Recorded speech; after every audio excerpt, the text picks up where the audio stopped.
آج ویو 360 میں صدر ٹرمپ کے کورونا سے متاثر ہونے کے بعد انتخابی مہم میں سیاسی ہلچل. ناگورنو کاراباخ کا تنازع ہے کیا؟ آذربائیجان اور آرمینیا کے درمیان اس تنازع میں پاکستان کا نام کیوں؟ یہاں پہ اب میں جن کو بھی کہتی ہوں کہ آپ اپنے بچوں کو پڑھاؤ تو مجھے دیکھ کے یہ کہتے ہیں کہ آپ نے پڑھ لکھ کے کیا کیا. اور پاکستان میں چاہے آپ کی تعلیم ماسٹرز ہی کیوں نہ ہو، یہ ملازمت کی ضامن نہیں ہو سکتی.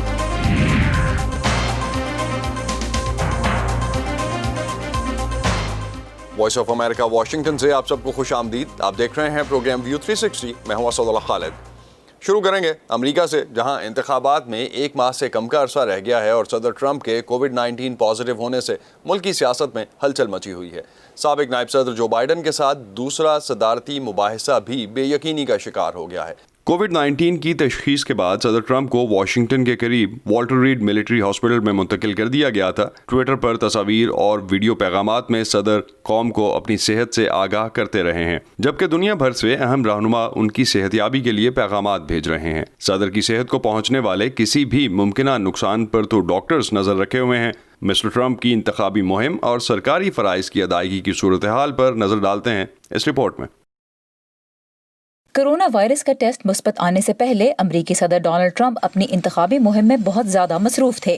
اس مہم کا پیغام تھا کہ وبا کے باوجود ملک معمول کے حالات کی جانب لوٹ رہا ہے.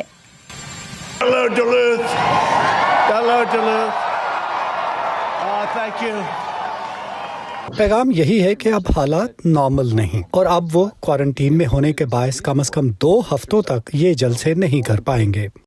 صدر کے ڈاکٹر کے مطابق اسپتال آنے سے پہلے انہیں کچھ دیر کے لیے آکسیجن کی کمی محسوس ہوئی تھی، لیکن مجموعی طور پر صدر کی حالت خطرے سے باہر ہے. ویکینڈ پر والٹر ریڈ ہاسپٹل میں علاج کے دوران صدر بغیر کسی خلل کے اپنی ذمہ داریاں ادا کرتے رہے. انہیں حال ہی میں یہ انفیکشن ہوا ہے. انہیں اگلے چند دنوں میں اپنی صحت پر نظر رکھنی ہوگی کہ کہیں ان کی علامات بڑھ تو نہیں رہی. صدر ٹرمپ کی عمر 74 برس ہے. طبی ماہرین کے نزدیک صدر ان لوگوں میں شمار ہوتے ہیں جنہیں وائرس کے سبب زیادہ خطرہ ہو سکتا ہے. اگر صدر واقعی اتنا بیمار ہو جائے کہ اسے اپنے آفس سے دور ہونا پڑے تو 25ویں ترمیم کی ایک شق نائب صدر کو اختیارات منتقل کرنے کا اور صدر کے صحت یاب ہونے پر اختیار واپس لوٹانے کی اجازت دیتی ہے. صدر ٹرمپ کی بیماری سے امریکی حکومت کے تسلسل کے بارے میں سوال بھی پیدا ہوئے ہیں. صدر ٹرمپ میں کرونا وائرس کی تشخیص نے ایک انتہائی ہنگامہ خیز الیکشن کو مزید ہنگامہ خیز بنا دیا ہے. اس سے یہ سوال بھی پیدا ہوا ہے کہ صدر ٹرمپ کی حالت اگر خراب ہوتی ہے تو ٹرمپ پینس ٹکٹ کا کیا ہوگا؟